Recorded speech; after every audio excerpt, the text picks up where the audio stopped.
JAC తరపున పెద్ద ఎత్తున మేము ధర్నా చేస్తున్నాం కాబట్టి 42 మాకు డిక్లరేషన్ ఇచ్చినాకనే రేవంత్ రెడ్డి మాకు లోకల్ బాడీ ఎలక్షన్లు పెట్టాలని కోరుతూ మేము 42 డిక్లరేషన్ డిక్లేర్ అయ్యేదాకా కూడా మాకు అమలు చేసేదాకా కూడా మేము ఈ దీక్షను కొనసాగిస్తాం.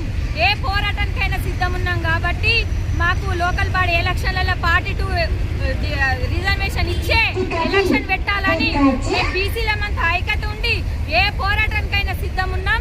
కామారెడ్డి గడ్డ మీద నుంచే పోరాటం చేస్తాం. కామారెడ్డి గడ్డ మీదనే మాకు రేవంత్ రెడ్డి బీసీ రిజర్వేషన్ చెప్పింది కాబట్టి ఇక్కడి నుండే పోరాటం కొనసాగుతుంది. మాకు బీసీలకు న్యాయం చేసేదాకా పోరాటం దగ్గం. బీసీలమంతా ఇలా ఐక్యత ఉన్నాం. పార్టీలకు అతీతంగా ఉండి కులాలకు అతీతంగా ఉండి బీసీలం ఐక్యత ఉండి బీసీ పోరాటం చేయడానికి దేనికైనా సిద్ధం ఉన్నాం. జై బీసీ. ఈరోజు ఏదైతే బీసీ రిజర్వేషన్ 42% మీద నిరసన పోరు దీక్ష కామారెడ్డి జిల్లా కేంద్రంలో మరి బీసీ జాయింట్ యాక్షన్ కమిటీ ద్వారా మరి ఈరోజు నిరసన తెలపడం జరుగుతుంది. మరి ఏదైతే కాంగ్రెస్ ప్రభుత్వం రాకముందు బీసీకి 42% రిజర్వేషన్ కల్పిస్తామని చెప్పి మరి రాహుల్ గాంధీ గారు ఇక్కడ చెప్పడం జరిగింది. దానికి కట్టుబడి ఉండి మరి కాంగ్రెస్ పార్టీ మరి అసెంబ్లీలో తీర్మానం చేసి మరి గవర్నర్ గారికి ఇవ్వడం జరిగింది.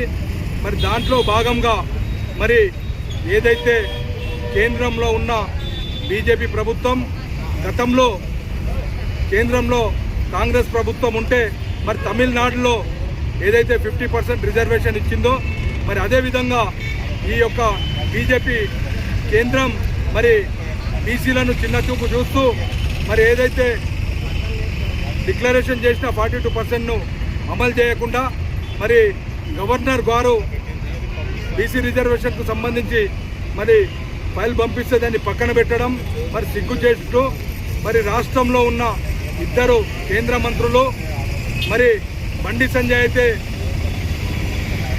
బీసీ బిడ్డ అనుకుంటున్నాం, మరి కిషన్ రెడ్డి అయితే ఓసీలకు ఎట్లాగో 42% రిజర్వేషన్ ఇవ్వడానికి వాళ్ళకు మనసొప్పది. మరి బండి సంజయ్ కూడా మరి ఓసీనా మరి బీసీనా? ఇప్పటికైనా బండి సంజయ్ గారు మరి మీరు ఆలోచించి కేంద్రాన్ని ఒప్పించి మరి బీసీ రిజర్వేషన్కు సహకరించాలని చెప్పి తెలియజేస్తున్నాం. లేని పక్షంలో ఏదైతే కామారెడ్డి నుండి డిక్లరేషన్ స్టార్ట్ అయిందో మరి ఈ యొక్క ఉద్యమాన్ని ఉధృతం చేసి మరి బీజేపీ నాయకులను బయటకు రాకుండా చేస్తామని చెప్పేసి హెచ్చరిస్తున్నాం. జై బీసీ. ఇలా పెద్ద ఎత్తున కామారెడ్డిలో నిజాం సాగర్ రోడ్ మీద క్రాస్ రోడ్ మీద మనం ఈరోజు ధర్నా ఇలా నిరాహార దీక్ష కూర్చున్నాము అందరము. ఇలా నిరాహార దీక్ష అనేది రాష్ట్రం లెవెల్ సీఎం లెవెల్లో కూడా వెళ్ళాలని కోరుచున్నాను.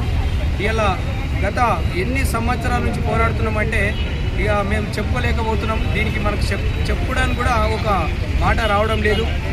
ఇలా మా బీసీల తరఫున న్యాయం చేయాలని కోరుచున్నాను. గత కొన్ని సంవత్సరాల నుంచి కూడా మన పార్టీలు కూడా ప్రభుత్వాలు కూడా మనకు అన్ని పార్టీల ప్రభుత్వాలు కూడా సపోర్ట్ పలికి ఇవాళ బీసీ 42 రిజర్వేషన్ కంపల్సరీ ఇవ్వాలని కోరుచున్నాను. ఏదైనా కానీ ఏమైనా సరే మేము ఇవాళ పోరాడుతూనే ఉంటాం అని నేను కోరుచున్నాను. Thank you. నాకు